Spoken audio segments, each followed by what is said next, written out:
کیونکہ یہاں پہ بھی اس انگلوس جو لیا گیا ہے اس کو اس میں صفت کے طور پر لیا گیا، یہ ایڈجیکٹیو ہے گریک کے اندر جب ہم دیکھتے ہیں تو یعنی یہ ایک صفت بیان کی گئی ہے، یہ اتھارٹی بیان نہیں کی گئی.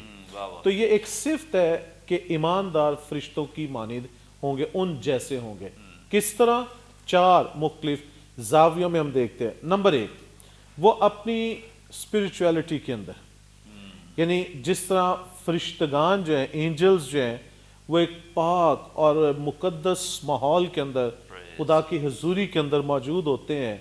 اور جب ہم اینجلیولوجی کے اندر علم الفرشتگان کے اندر ہم دیکھتے ہیں تو کئی فرشتگان ہیں جن کا کام خدا کے سامنے کھڑے رہنا، اور جیسا مکاشفہ کی کتاب کے اندر بھی ہم دیکھیں گے، ایک مختصر سا حوالہ ہے 2 آیات کا، مکاشفہ کی کتاب 5واں باب 11ویں آیت سے. اور جب میں نے نگاہ کی تو اس تخت اور ان جانداروں اور بزرگوں کے گردا گرد بہت سے فرشتوں کی آواز سنی جن کا شمار لاکھوں اور کروڑوں تھا، اور وہ بلند آواز سے کہتے تھے، یہ ایک سانگ ہے کہ ذبح کیا ہوا برہ ہی قدرت، دولت، حکمت، طاقت، عزت، تمجید اور حمد کے لائق. یہ فرشتوں کا ایک سٹیٹس ہے وہاں پہ، یہ ایک معیار ہے. تو جب کہا گیا ہے کہ ایماندار جو وہاں پہ پہنچیں گے وہ فرشتوں کی مانند ہوں گے، تو یہ پہلا زاویہ ہے کہ ایماندار بھی فرشتوں کی مانند خدا کی تعریف کرنے والے ہوں گے، خدا کے تخت کے سامنے کھڑے ہو کے تو اس کی پرستش کرنے والے اور اپنے آپ کو اس کے تابع کرنے والے. دوسرا زاویہ کہ جو ایک پیورٹی ہے، ایک خالص پن ہے، یعنی کوئی اس کے اندر 2 نمبری نہیں ہے کہ کننگنس نہیں ہے، مکاری نہیں ہے. تو اسی طرح جب وہ ایماندار خدا کی حضوری میں لائک اینجل پوری پیورٹی سے اس کے آگے ہوں گے، اس کے لوگ ہوں گے، ان کے اندر کوئی ناخالص پن جو ہے وہ نہیں ہوگا، کوئی مکر نہیں، کوئی فریب نہیں ہے، کیونکہ وہ برہ کے لہو سے دھلے ہوئے اور پاک کیے گئے ریکمینڈڈ لوگ ہیں because of blood of Jesus Christ کے اس مقام تک پہنچنے والے. پھر تیسری چیز جو لی گئی ہے کہ وہ غیر فانی ہوں گے، کیونکہ جیسے ہم نے پہلے دیکھا نا کہ وہ موت نہیں ہوگی، لاسٹ ایپیسوڈ میں پروگرام میں ہم نے دیکھا کہ وہ غیر فانی ہوں گے، اسپرٹس کی صورت میں، ایک جلالی بدن کی صورت میں. یہ چوتھی حالت ہے جلالی بدن کی کہ جس کے اندر کوئی انسانی ڈیزائرز نہیں ہے، کوئی فزیکل ڈیزائرز نہیں، کوئی سیکچول ڈیزائرز نہیں ہے، جیسے صدوقی جو ہے وہ توقع کر رہے تھے. سو ان چیزوں کو، ان گراؤنڈز کو، ان باتوں کو سامنے رکھتے ہوئے کرائسٹ نے جو یہ مثال دی ہے نا کہ ایماندار خدا کی بادشاہت میں فرشتوں کی مانند ہوں گے، انصاف تو کریں گے ان سے، جو خدمت خدا نے ایمانداروں سے لینی ہے وہاں پہ وہ تو کرنی ہے، لیکن یہاں پہ جو ہے وہ اس کا ذکر یا اس کا تعلق اس کے ساتھ نہیں جو پالوس نے کرنتھس کی کلیسیا کے خط میں کو لکھتے ہوئے بیان کیے. یہاں پہ تعلق ان کی سملیرٹی سے ہے، یہاں پہ تعلق مانند ہونے سے جو ہمیں نظر آتا ہے. پریز گاڈ. بڑی خوبصورتی کے ساتھ بڑا زبردست جواب جو پاسٹر صاحب نے ہمارے ساتھ شیئر کیا ہے، اور اسی لیے ہم اس بات کا کلیم کرتے ہیں، دعویٰ کرتے ہیں کہ بائبل مقدس میں کوئی تضاد نہیں ہے. اگر کبھی کسی کو نظر آئے کہ جی یہ بات یہاں نہیں ہے، یہاں لکھی ہے، یہ درست نہیں ہے، یہ ٹھیک نہیں ہے، تو انہیں ضرورت اس بات کی ہے کہ وہ سیکھیں، خدا کے کلام پر غور کریں. اگر آپ خود اس قابل نہیں تو کسی سے پوچھیں، لیکن ایسا نہیں ہے کہ بائبل مقدس پر آپ کوئی سوالیہ نشان لگا دیں، جی بائبل مقدس بدل گئی ہے، اس میں یہ درست نہیں ہے، وہ درست نہیں ہے. اچھا ہے کہ ہمیں بائبل مقدس کے تعلق سے سیکھنا چاہیے، کیونکہ بائبل مقدس میں ایسی کوئی بات نہیں ہے جس کو ہم یہ کہہ کر چھوڑ دیں کہ یہ جو ہے وہ فلاں بات کے ساتھ کانفلکٹ یا تضاد رکھتی ہے. آگے بڑھیں گے اور ہم خداوند کے خادم پرنسپل صاحب سے مزید ہم سیکھیں گے، جانیں گے. ایک اور بڑا ہی آسان سوال آپ کے لیے، اور یہاں ہم بائبل مقدس میں پڑھ رہے ہیں، ایک تسلسل نظر آ رہا ہے، چاہتے ہیں کہ آپ اس کی وضاحت کریں. جب فرشتوں جب مرنے کے بعد کی بات بھی خداوند یسوع مسیح نے کی ہے کہ جب ایک دفعہ کوئی مر جائے گا اس کے بعد دوسری موت کا اس پہ اختیار نہیں ہوگا، پھر ایماندار جو ہیں یہ فرشتوں کی مانند ہوں گے. ایک اور تسلسل ہمیں یہاں نظر آ رہا ہے، اور قیامت کے فرزند ہو کر خدا کے بھی فرزند ہوں گے، اس کا کیا مطلب ہے؟ یہ بات خداوند یسوع مسیح نے جو بیان کی ہے، اس کے پیچھے کیا ریزن ہو سکتی ہے؟ یہ سوال جو آپ نے کیا ہے ابھی محترم، کہ قیامت کے فرزند ہو کر خدا کے فرزند ہوں گے، اس میں بات خاص پائی جاتی ہے۔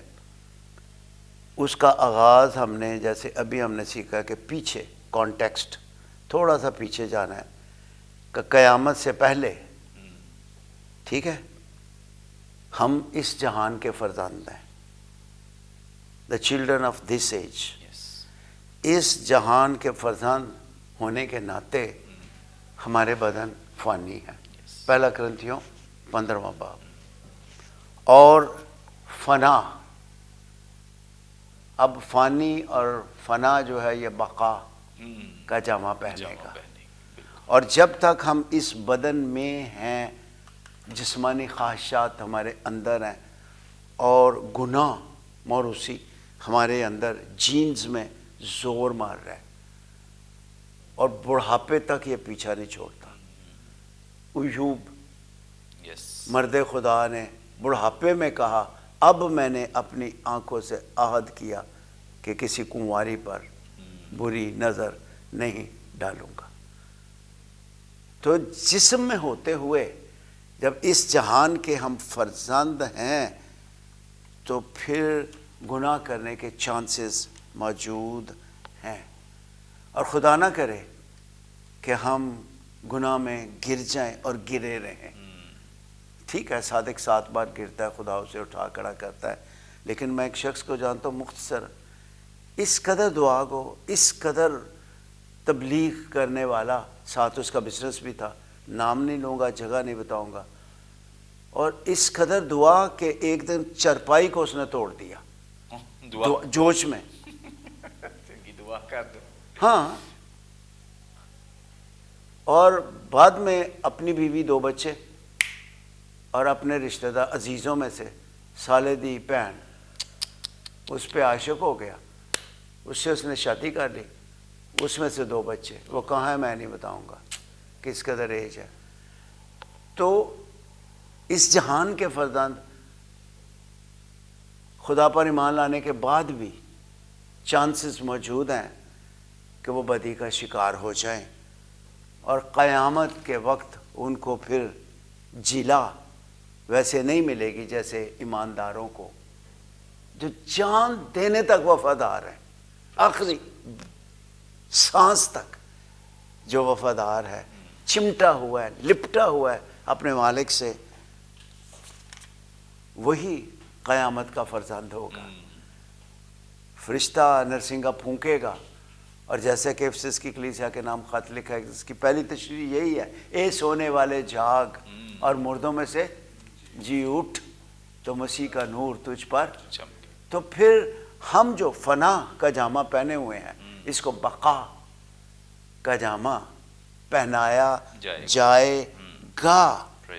ہاں ٹھیک ہے، جب ہم توبہ کرتے ہیں، ایمان لاتے ہیں، مسیح کے سے چمٹ جاتے ہیں۔ ابھی چند دن پہلے میری روحانی سالگرہ کا دن تھا، 2 فروری 1968 مجھ پر رحم ہوا۔ 2 فروری 1968 ڈاکٹر 19 روز آئے ہوئے تھے۔ اس وقت ایمان لانے سے، توبہ کرنے سے، بدی کو چھوڑنے سے میں خدا کا فرزند بن گیا، لیکن چانسز تو ہیں نا، خدا نہ کرے اب ہوں گے۔ اس کا مطلب ابھی تو ہم نے صرف بیانہ میں یہ رتبہ پایا ہے، روح القدس بھی بیانہ میں بخشا گیا ہے، روح القدس بھی کلام پاک کی باتیں ہیں، بیانہ میں بخشا گیا ہے، اور اگر جان دینے تک وفادار رہیں گے تو پھر قیامت جب ہوگی تو پھر ہم بھی جلالی بدن پا کر خدا کے فرزند ہونے کا حتمی درجہ پائیں گے۔ ایک یہاں پر ہمیں انسٹالمنٹ کے طور پہ خدا کے فرزند کہا جا رہا ہے، خدا کے فرزند ہیں، لیکن گناہ ہم سے سرزد ہوتا ہے، لیکن قیامت پر ہم جلالی بدن پائیں گے، جیسے مسیح کو جلالی بدن مل گیا، فرشتوں کی مانند ابھی بڑی خوبصورت توضیح آپ نے کی ہے, ٹھیک ہے نا. تو we would be like angels, we would be like Jesus, خداوند کی مانند ہوں گے, ٹھیک, اور ابھی بنتے جا رہے ہیں. اس لیے قیامت کے فرزند خدا کے فرزند ہوں گے, یعنی جن کو جلالی بدن ملے گا حتمی طور پر وہی خدا کے فرزند ہوں گے, اور جن کو جو گر جائیں گے, خدا نہ کرے کو گر جائے, ان کو پھر قیامت نصیب نہیں ہوگی جیسے ایمانداروں کو ہوئی, اور مسیح پہلا پھل ٹھہرا ہے, وہ خدا کے فرزند نہیں ہوں گے. اس وقت نرسنگا پھونکا جائے گا اور موت فتح کا لقمہ ہو جائے گی. اور پھر ابھی جدائی کی حالت میں ہیں ہم, ابھی جدائی کی حالت میں ہیں. اگرچہ ہم دعا کرتے رہتے ہیں, جگانگت ہے, لیکن پھر حتمی طور پہ ہم خدا کی قربت, انٹیمیسی, حتمی طور پر ہم اس کی گود میں ہوں گے. لہذا قیامت کے فرزند ہو کر خدا کے فرزند ہوں گے, اس کا مطلب ہے ایک تجربہ یہاں, عرفان یہاں, ایک عرفان یہاں, اور حتمی عرفان آسمانوں پہ جا کے. عرفان کا مطلب ہے تجرباتی علم, دوستوں کے لیے, جسے آپ گریک کو بار بار کوٹ کرتے ہو, ایپیگنوسس کہا جاتا ہے. ایک یہاں ہے ہیڈ نالج, اور ایک یہاں ہے. پھر ہم روبرو ہو کے دیکھیں گے کہ ہمارا خداوند کیسا خداوند ہے, اور پھر اس کے خاندان میں شریک ہونے کا کیسا مزہ ہے. اس وقت آسمانوں پہ جا کے ہم چکھیں گے اس کی پدرانہ شفقت کو. پریز گاڈ, تھینک یو سو مچ. بڑی خوبصورت بابرکت باتیں جو ہم نے خدا کے خادم سے جانی ہیں, سیکھی ہیں, اور یقیناً جب ہم وہ سب لوگ جو ایماندار ہیں, یہ یاد رکھیں کہ جتنے پریولیج, جو آنر, استحقاق کی بات ہو رہی ہے, عزت افزائی کی بات, یہ صرف ایمانداروں کے لیے کی جا رہی ہے. ابھی چونکہ غیر ایمانداروں کا یہاں پہ اس طرح سے تذکرہ ہم نے نہیں کیا کہ ان کا انجام کیا ہوگا. یہ صرف وہ عزت افزائی جو ایمانداروں کی, اور وہ ایماندار جو مسیح یسوع کو اپنا شخصی نجات دہندہ قبول کرتے ہیں, ان کے لیے اس کی تصدیق کی ہے خداوند یسوع مسیح نے کہ ان پر دوسری موت کا اختیار نہیں ہوگا. اس کے بعد فرشتوں کی مانند ہوں گے, یعنی پاکیزگی کا یہ عالم ہوگا. اور تیسری بات یہاں پہ کہ قیامت کے فرزند ہو کر وہ خدا کے فرزند, یعنی خدا کے بیٹے کہلائیں گے, اور خدا کی رفاقت میں, جس طور سے خدا کلام اس بات کی تصدیق کرتا ہے کہ ہم سب مسیح کے ہم میراث ہوں گے, مسیح کے ساتھ ہوں گے, یعنی جو کچھ مسیح کا ہے وہ سب کچھ ایمانداروں کا ہوگا. ناظرین, ابھی اور بہت کچھ باقی ہے, لیکن یہاں پہ وقت ایک بریک کا, ہم لیں گے ایک شارٹ بریک. ہمارے ساتھ رہیے, دیکھتے رہیے پروگرام کلام روشنی.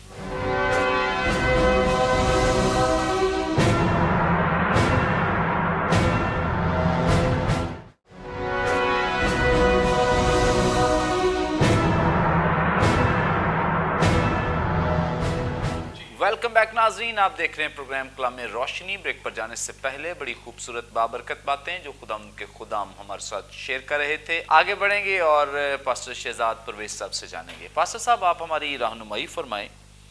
خداوند یسوع مسیح نے یہاں پر خاص ایک ریفرنس کوٹ کیا ہے پرانے عہد نامے کا, اور بڑی خوبصورت بابرکت بات ہے کہ خداوند یسوع مسیح نے پرانے عہد نامے کو استعمال کر کے اس کی جو اتھینٹسٹی ہے اس کو واضح کیا ہے کہ وہ واقعی مستند ہے. اور یہاں بھی ایک ایسا ریفرنس 27ویں آیت میں خداوند یسوع مسیح نے کوٹ کیا ہے, لیکن اس بات کو کہ مردے جی اٹھتے ہیں موسیٰ نے بھی جھاڑی کے ذکر میں ظاہر کیا ہے. چنانچہ وہ خداوند کو ابراہیم کا خدا اور اسحاق کا خدا اور یعقوب کا خدا کہتا ہے. ہماری رہنمائی کریں کہ مرد خدا بزرگ موسیٰ نے کیسے ظاہر کیا ہے کہ جو خدا ہے وہ زندوں کا خدا ہے.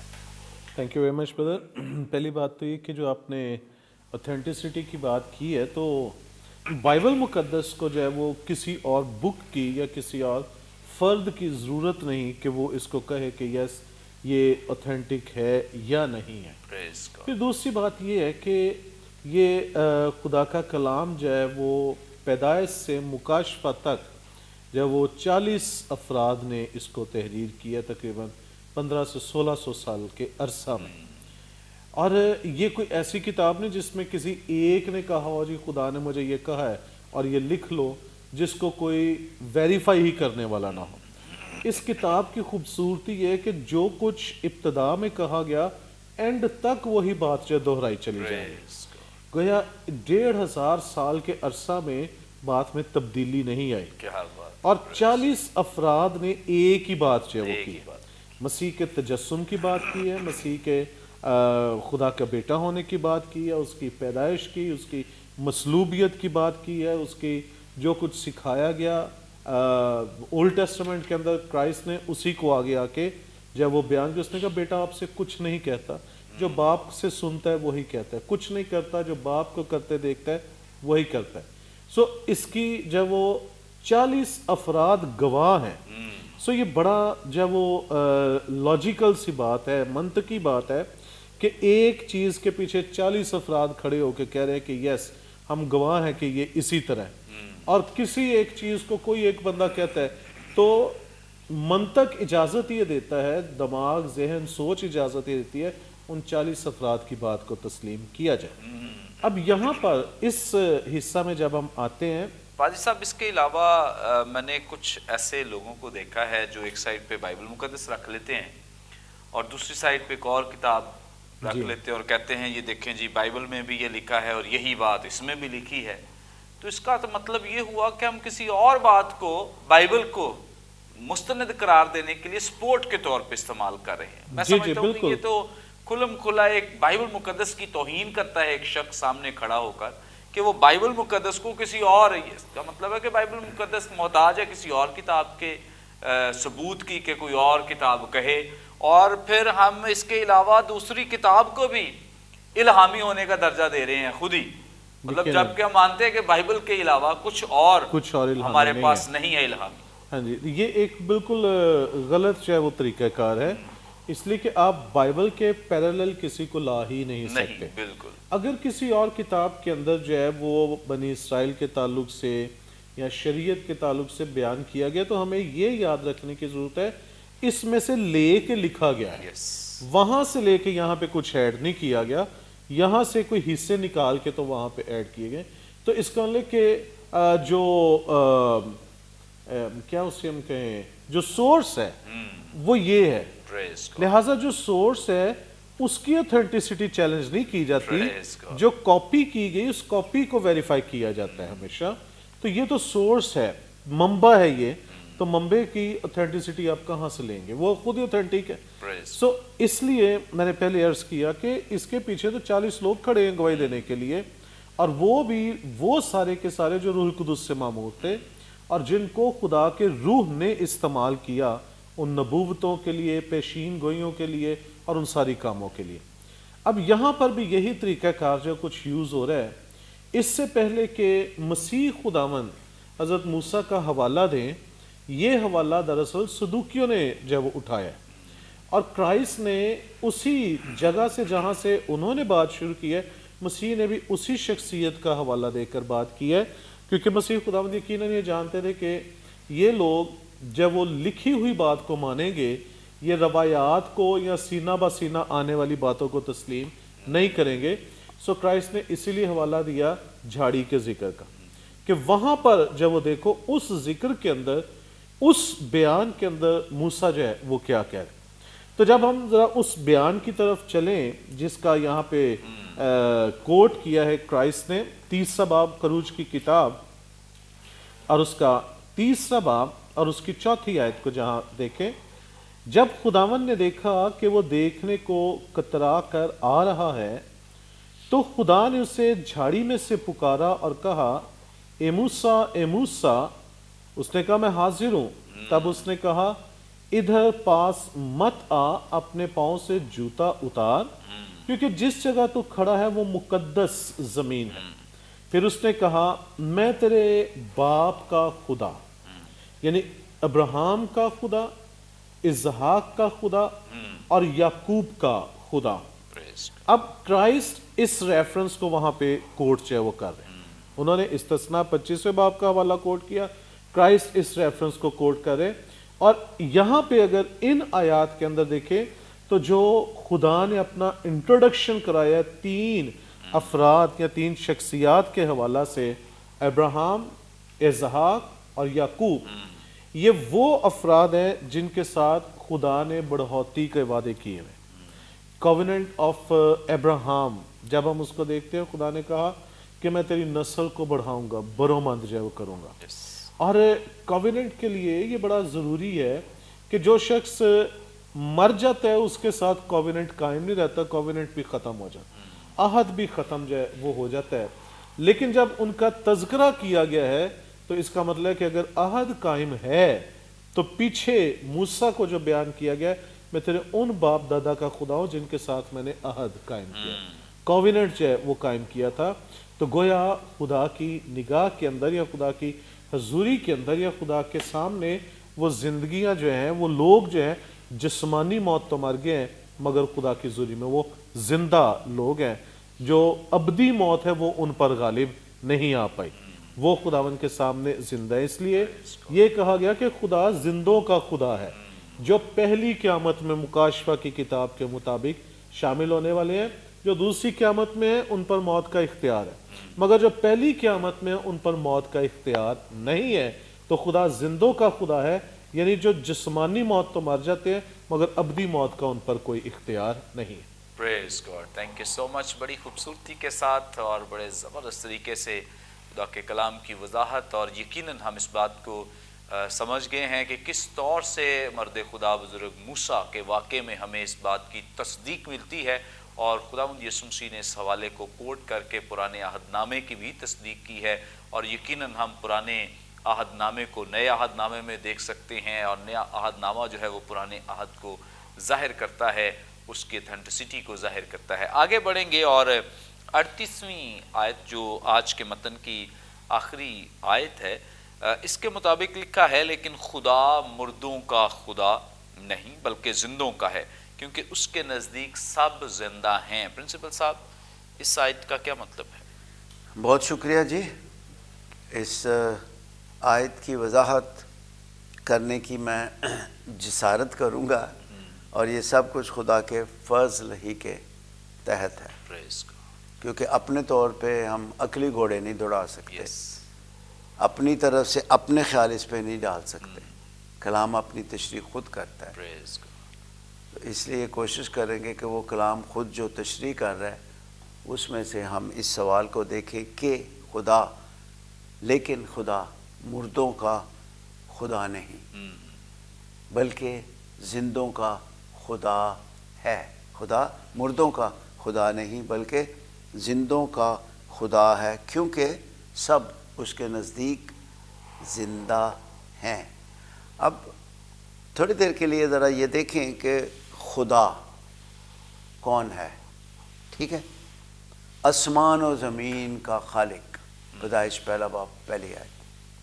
خدا نے, الوہیم, آپ بڑے ماسٹر ہیں دونوں بائبلی زبانوں کے, اصلی متن کے. تو الوہیم وہاں تو خیر گاڈز ہے, خداؤں نے زمین اور آسمانوں کو اور جو کچھ ان میں ہے ان کو پیدا کیا. یہ یہودی محاورہ بھی ہے, خداؤں نے. ٹھیک ہے, خدا باپ, خدا بیٹا, خدا پاک. تو وہ کون ہے پھر؟ خالق ہے اور مالک بھی ہے. ٹھیک ہے, اور وہ خدا باپ بھی ہے. کن کا؟ ایمانداروں کا. اور وہ قدوس ہے, وہ پاک ہے, اس کی قدوسیت لاسانی ہے. اوکے, وہ ازلی ہے, وہ ابدی ہے. یہ جو ایمانداروں کا باپ ہے اس کے بارے میں مختصر طور پر کہ وہ خدا باپ ہے, خالق ہے. لیکن دوسری خوبصورت بات ہے کہ وہ ایمانداروں کا باپ ہے. خداوند یسوع المسیح نے جب مقدس متی کے انجیلی بیان میں بادشاہی شریعت کو پیش کیا, جسے پاڑی باز کہا جاتا ہے, تو پھر آخر میں جا کے خداوند یسوع مسیح نے بتایا کہ جب تم دعا کرو، جب تم روزہ رکھو، جب تم خیرات دو، راست بازی کے کام، تو اس میں فرمایا خداوند نے اے ہمارے باپ، جب تم دعا کرو تو کہا کرو اے ہمارے باپ، ابا. کس قدر کلوزنس ہے آپ کی اور میری. اس لیے خدا ایمانداروں کا باپ ہے جو اسے چمٹ کے ہوئے ہیں. لیکن دوسری طرف ایک اور بھی خدا ہے، اور وہ اس جہان کا خدا ہے جس نے لوگوں کی آنکھوں کو اندھا کر دیا ہوا ہے، اور وہ ابلیس ہے، ابلیس نہیں. ہاں ٹھیک ہے، جو بدکار ہے ان کا وہ ابلیس ہے. ابلیس کا مطلب ہے ابا جو کرتا ہے، ابلیس. اور سارے یہی بول رہے ہیں. جب میں ٹی وی چینلز پہ سنتا ہوں بڑے بڑے مشہور نام، بڑے نامی گرامی، ابلیس ہوا لرزا، ابلیس ابلیس. ارے بھائی ابلیس نہ کہیں، وہ گناہ گاروں کا ابا ہے. ابلیس ابا جو کرتا ہے، ابلیس میرے لیے وہ ابلیس ہے. اصل یہی ہے، نفرت کرنے والا، اور یہ گنہگاروں کا ابا ہے. اور کتاب مقدس میں خداوند یسوع المسیح نے یہودیوں سے گفتگو کرتے ہوئے مقدس یوحنا کی انجیل اس کے 8ویں باب کی 44ویں آیت میں فرمایا کہ تم اپنے باپ ابلیس سے ہو. تم اپنے باپ ابلیس سے ہو.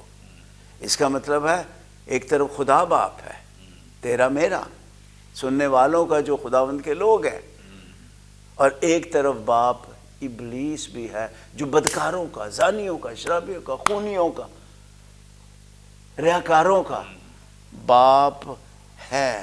خدا باپ وہ مردوں کا خدا نہیں ہے. کن کا خدا نہیں ہے؟ مردے تو میرا ابا بھی اس وقت مردگی کی حالت میں ہے، میری اماں بھی، ہمارے بزرگ مردگی کی حالت میں ہے. کیا وہ ان کا باپ خدا نہیں ہے؟ وہ خدا ہے. لیکن یہاں کس کی طرف اشارہ کیا گیا ہے کہ وہ مردوں کا خدا نہیں، وہ جو بدی میں موئے ان کا خدا باپ نہیں ہے. وہ خالق تو وہ سب کا ہے. وہ جو بدی میں ہیں اور بدکاری ہی میں مر گئے، ابلیس ان کا خدا ہے. وہ جو گناہ میں مر رہے ہیں. مشرف بیٹے کے ابا نے فرمایا جب بیٹا واپس آیا تو اپنے بڑے بیٹے کو کہنا تیرا بھائی مردہ تھا. تو جو گناہ میں مردہ ہے اس کا ابا اور ہے. جو توبہ کر کے تیری میری طرح، جو توبہ حقیقی طور پہ توبہ کر کے خدا سے چمٹ گیا ہے، اس کا ابا اور ہے. سو خدا مردوں کا جو گناہ میں مر رہا ہے اس کا خدا یہاں اس بات کی طرف اشارہ ہے جیسے میں سمجھ رہا ہوں اس کو، کہ خدا مردوں کا خدا نہیں، جو بدی میں وہ باپ ان کا نہیں ہے، بلکہ وہ زندوں کا خدا باپ ہے. آمین.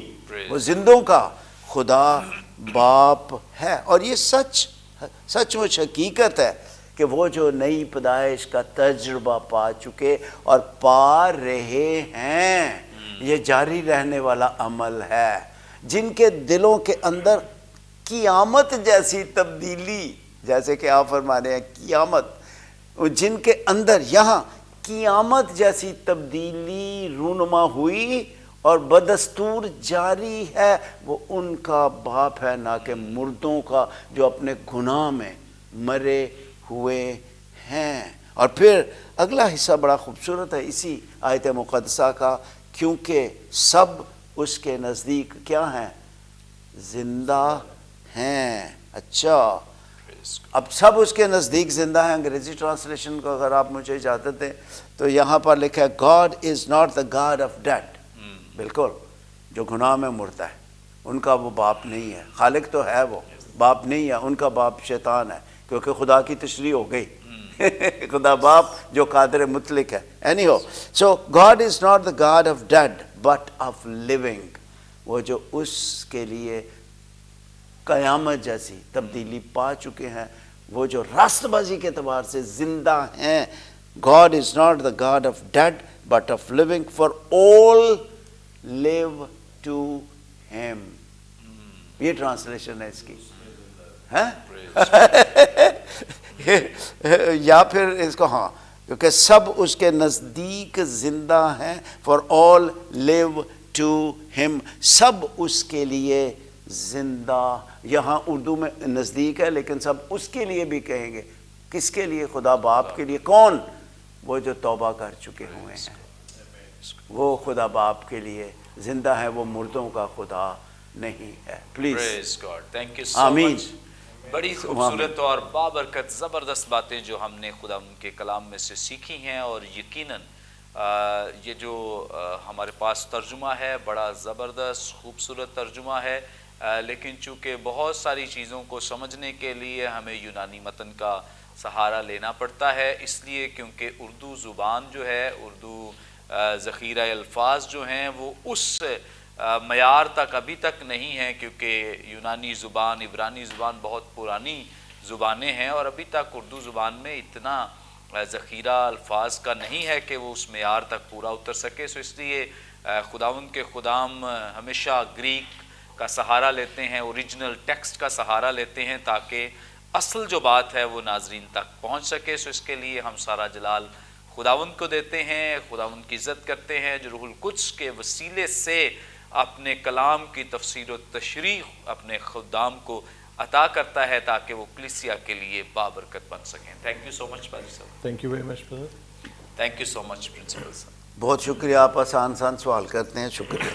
ناظرین, یقیناً آج کے پروگرام کے وسیلے سے بھی آپ نے بڑی برکت پائی ہے. ابھی بھی آپ کا کوئی سوال ہو, اسکرین پر دیے گئے نمبرز ڈائل کریں, اپنا سوال ہم تک پہنچا سکتے ہیں. کوئی دعا یا درخواست تو دے سکتے ہیں, کوئی ٹیسٹمنی ہو ہمارے ساتھ شیئر کر سکتے ہیں. ہمارے تمام پروگرامز آپ یوٹیوب پہ واچ کر سکتے ہیں. واچ کرنے کے لیے برکت ٹی وی آفیشیل کے نام سے ہمارا چینل ہے, ضرور اسے سبسکرائب کریں, دوسروں کے ساتھ شیئر کریں, تاکہ زیادہ سے زیادہ لوگ خدا کے کلام کی سچائیوں کو جان سکیں, سیکھ سکیں. اپنا فیڈ بیک پروگرام کے تعلق سے دینا نہ بھولیں. آئندہ ایک نئے پروگرام کے ساتھ دوبارہ آپ کی خدمت میں حاضر ہوں گے. تب تک کے لیے اجازت دیجیے. دیکھتے رہیے برکت T V. God bless you all.